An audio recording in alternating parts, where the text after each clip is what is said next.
భూమి లేని వ్యవసాయ కార్మికులందరికీ 12,000 రూపాయలు వెంటనే విడుదల చేయాలని తెలంగాణ వ్యవసాయ కార్మిక సంఘం రాష్ట్ర ఉపాధ్యక్షులు ములకలపల్లి రాములు పిలుపునిచ్చారు.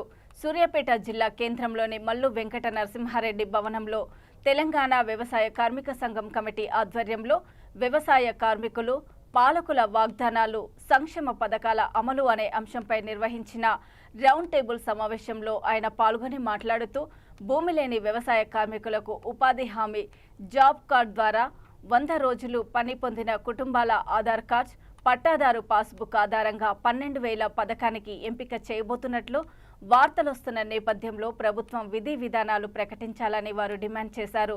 ఈ కార్యక్రమంలో వామపక్ష నాయకులు పాల్గొన్నారు.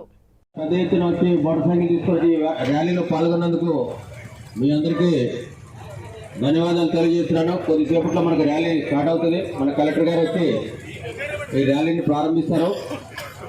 దయచేసి మోటార్ బైక్స్ అన్ని లైన్లో పెట్టుకోవాలి.